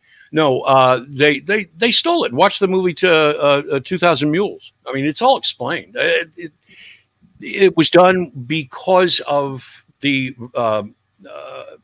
the remote voting, or the absent, what used to be called absentee, which has now become the normal, basically the norm on everything. Okay. Unfortunately, it's going to remain that way. I hope that locally, I hope they do away with the drop boxes. I think, frankly, I think you should have to go to the polls. But I understand that some people are disabled and can't make it. And sure, they should be able to use an absentee ballot. But just mailing out or handing out ballots. And another thing is ballot harvesting, which is done here in California. And I would warn everybody, I don't care who you vote for, but when somebody comes to your door, and they did this in 2020 here in Bakersfield, knocks on your door and says, "Give me your ballot, I'll go drop it off for you." Do not do that. That should be illegal. But it's legal in the state of California. It's legal in about 20 states right now. I got another question. Sure. Who's running as a Republican in 2024? Boy, I don't know. I think it's Trump's if he chooses to. Interesting. Obviously, okay. I think Ron DeSantis is the big star right now. Okay.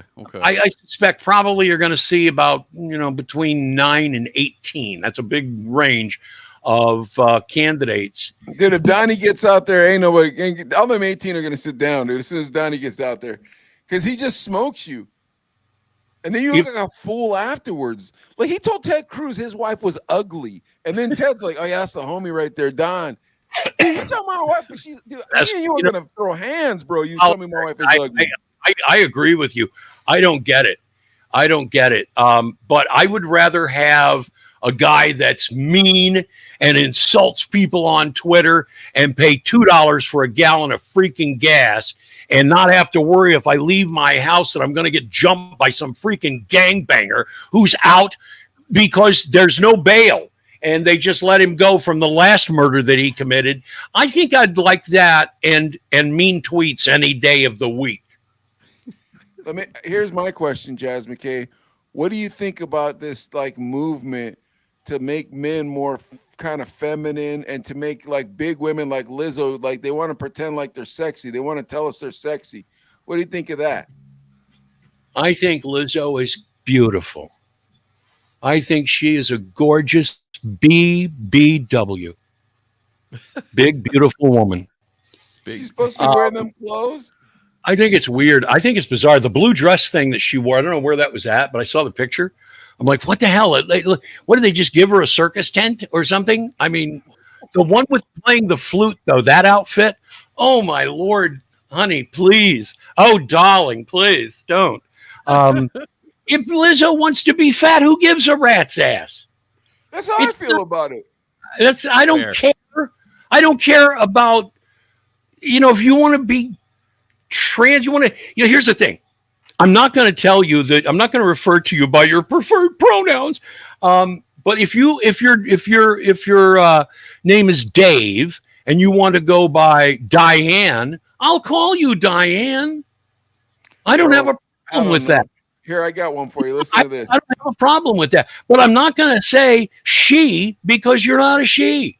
I'm sorry. Oh, well. You're a guy dressed up like a woman. And that's all there is to it. When it comes to my grandchildren, and you start bringing that crap into grade schools, all right, that's where I draw the freaking line.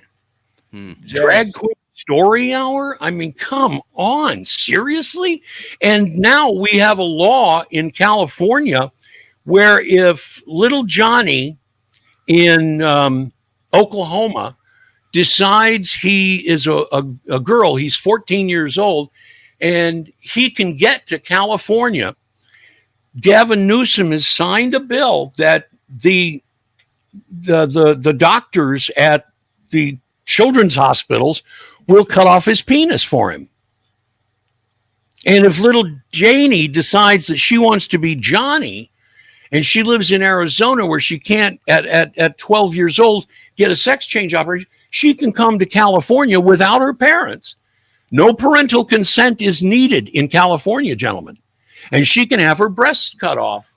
She can go on hormone blockers. This is wrong. I'm sorry. When I was 12 years old, I wanted to be an astronaut for the love of Pete. Now, I'm glad that my parents didn't put me on a rocket and shoot me up to the moon. Okay? You know what it's called when a lady becomes a fella? When a lady becomes a fella, you know what the surgery is called? Yeah, it's called an addictomy. That's right. Wow. You know what it is? You know what the other one is? It's a chopadichotomy.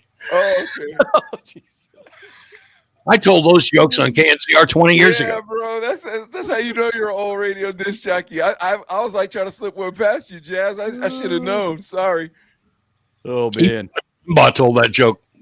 I was trying to slip one past you, Jazz. I should have known. I should have known you were one of the real ones. I wrote that All right. joke.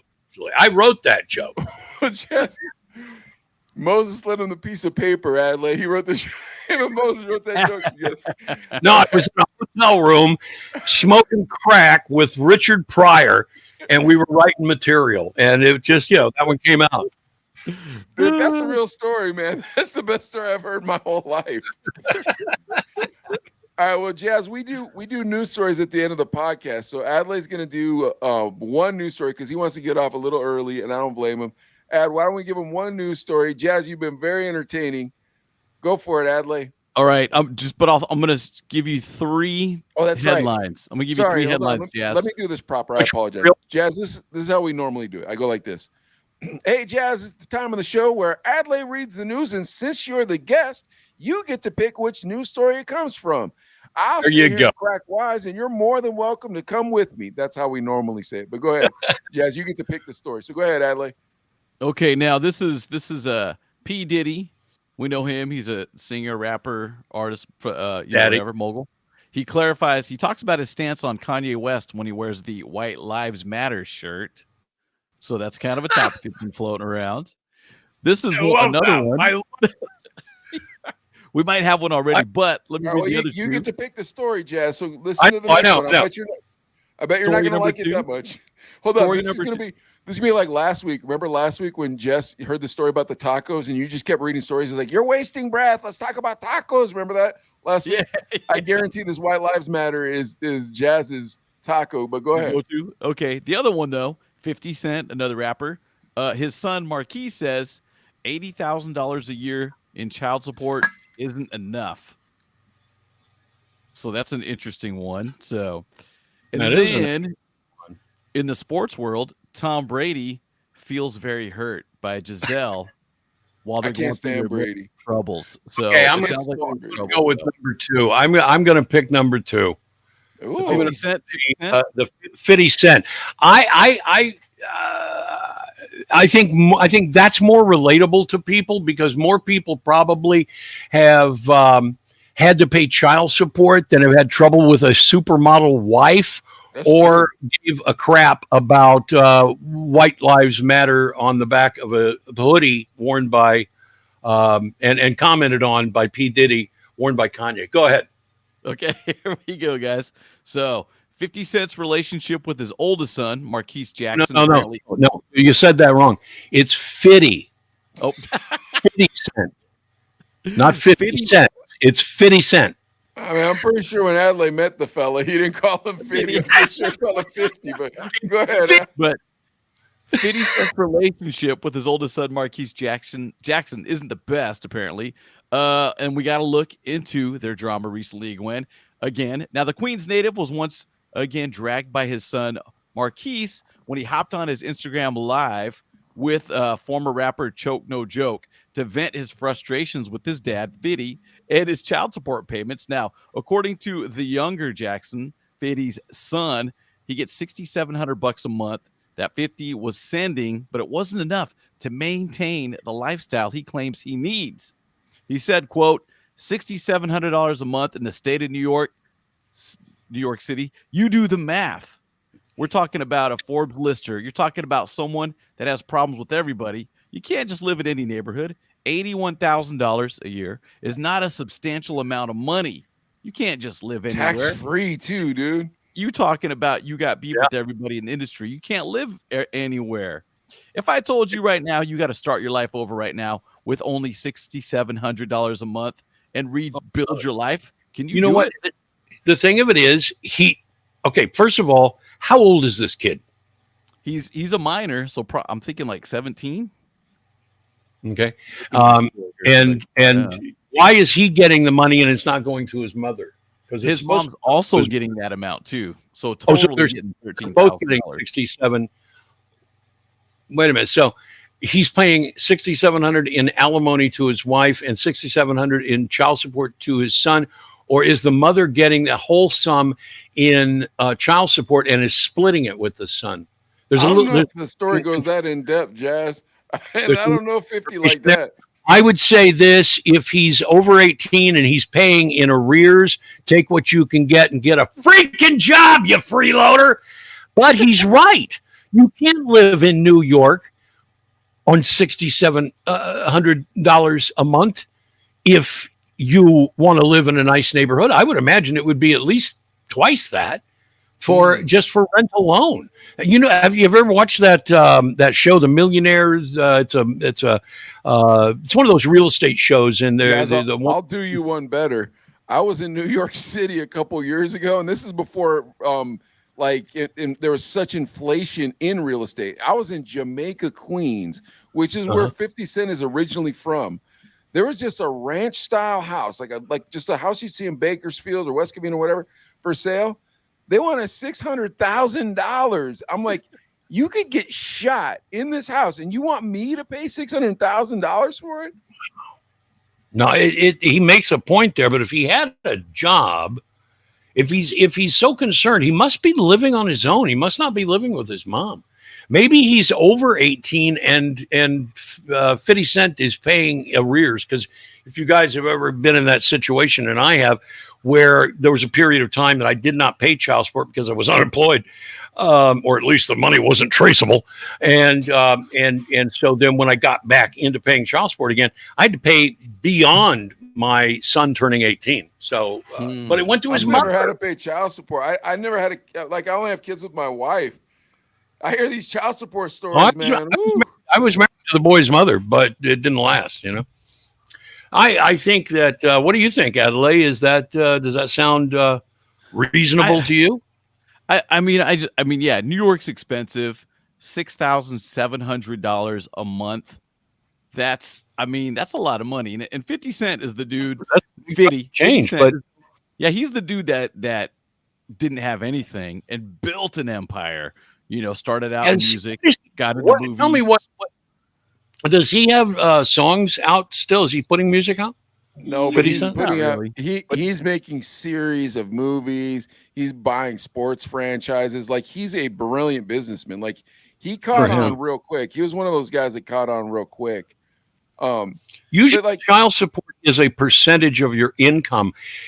It's hard to say because oftentimes guys that rich have no visible income. They're living off of a corporation. Yeah. And they're getting paid a dividend off the corporation. But the kid may have a point there, but I would hardly say that 50 Cent at $6,700 a month would qualify as a deadbeat dad. No, it's straight. I remember, Adelaide, when we were in radio, Busta Rhymes, he was only paying like $28,000 a year in child support, which is crazy to think about too. I kind of feel like even when you think about it, I looked it up. Marquise, his son, is 24, so maybe there's some back payment going on. But you're a grown man at 24. You know what you do? You know what 50 Cent should do? Is say, hello, my 24-year-old deadbeat son who won't get a job and is living off me. Here's a check for $1 million, and you go away, and I don't pay you 67. What did you say, 80,000 a month? Here you go. Take this check for $1 million. Would that be difficult, do you think, for 50 Cent? Does he have that kind of cash laying around? Yeah, he has that money. I would just to put an end to this whole thing if I had that kind of money.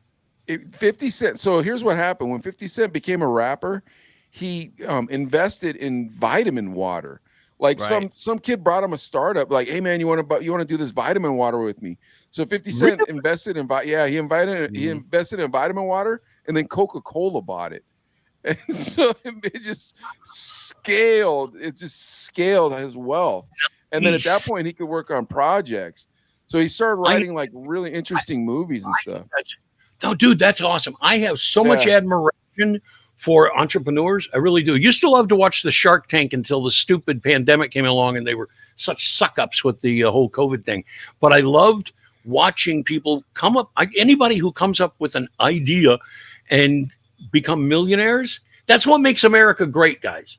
What makes this country great is the fact that somebody like 50 Cent, who was what? He was a drug dealer on the streets, a gang member. Yeah. He comes into the rap world and just leaves that lifestyle behind, I'm assuming. And he didn't at first, though. At first, he wasn't getting paid enough. So he got like $30,000 for his sign-on bonus. Yeah, in the music business, you're going to get ripped off at first. Yeah, and so he was selling drugs while he was still recording. That's how come Jam Master Jay got shot. So Jam Master Jay got tangled up in his beef, and then because Jam Master Jay was producing his record, and then Jam Master Jay got shot. But then Dre picked him up. It is a really good success story, Jazz, because Dre picked him up, but he'd already put in a ton of hustle before that. And then when Dre picked him up, he used every bit of his money to invest. He didn't care. He was just investing. He was smart about it. Well, I remember, was it 2 years ago, wasn't it? 50 Cent made a comment about the tax plans of the Democrats. This was prior to the election of 2020. Yeah. He said the tax plans are ridiculous. And he got, and you know what? Pissed me off because I agreed with him 100%. But it seemed like people in the entertainment industry were jumping on his shit because he had said something that, oh, don't you care about other people? You know what? Individualism, you look out for yourself. Everybody look out for themselves first. Once you're taken care of, then take care of everybody else that you want to. But you cannot say to a man, you can't spend. It's like the whole thing with Elon Musk. He spent $44 billion on, feeding the hungry. It's his money. Let him spend it the way he chooses. Same with 50 Cent. He's got every right to say, hey, the taxes are too high. He moved to Texas. He moved to Texas because the taxes were too high in New York. Yeah, let me add this comment. Let me add this comment from 50. He says it's a sad situation. When you pray for success, you don't necessarily pray for the things that come with it. It's no such thing as success without jealousy, without envy or an entitlement. His mom, Marquise's mom, developed an entitlement that cannot be met, filtering that energy through his actual personal interests. So there's some entitlement there. Yeah, of course. There sure is. You're 24 years old. Here's the thing with, don't you want to be a man, though? Because when I was a kid, I wanted to be a man. That's all I cared about was I got to be a man. We're from different generations. These kids nowadays, they're raised to be victims. Everybody wants to be a victim today. It's been headed that direction for the past 30 years. But we're now in this position where everybody, if you're a rich white kid, or just not even say, just a rich kid, your dad is hugely successful, and you're a rich kid and you're making $6,700 a month for doing nothing, you're still a victim. You're still being victimized. You're still being victimized by that evil daddy. Oh, kiss my ass. So Jazz, what do you think? Do you think that there's going to be a red wave and that'll start tailoring back what JoJo's doing? Or do you think the Democrats are going to take this next election? I believe that the last 2 years of the Biden administration will be a lame duck presidency. What's going to happen is there will be a red wave. It's not going to be massive, 30 seats in the Senate and 150 seats in the House, but it's going to be enough to shift the balance of power. What you can expect is gridlock over the next 2 years. And gridlock is not a bad thing, gentlemen. Gridlock is not bad. As long as Joe if the only way he can get things done is through executive orders, those will be challenged in court. The Supreme Court. Now, remember the moratorium on on rent. Remember the rent moratorium? You couldn't Yes. evict, the moratorium on evictions during the pandemic. The CDC did that. That didn't make any sense to me from the get-go. Why was the CDC saying you can't evict anybody during the COVID pandemic? Well, then the Supreme Court ruled that Joe Biden and the CDC did not have the right to do that. They don't have the constitutional right to prevent people from being evicted for failure to pay rent. And what did Joe Biden and the CDC do? They did that to the Supreme Court. So the Supreme Court had to take the case again and make another this time a more serious ruling, to which point they finally gave in. But that was 2 years down the road. How many of these landlords, I mean, nobody likes landlords, but come on, it's their property, it's their house, it's their home, it's their apartment building, whatever. If you're not able to pay the rent, go ahead. Let Gavin Newsom send them some money to pay their rent. Let Washington, D.C. and Joe Biden send money to help people pay their rent. But don't say that you cannot evict people. You couldn't evict anybody, even if it was, there's a crime committed on your property, and in the lease it says, well, you can't commit crimes, you get evicted. They still couldn't get evicted. Even if they were paying their rent and had done something egregious that was against the rules of the condominium association or something, they could still not be evicted. So that's the only problem with the gridlock concept, is that Joe Biden will then start doing things on his own without the authorization of Congress. Well, But Jazz, you've been very entertaining and very controversial, but we're almost at 2 hours, something like that. Poor Adley want to be an hour and a half. So we're gonna wrap this up. But Jazz, do you want to send anybody your to your social media? Is there any place that they can follow you?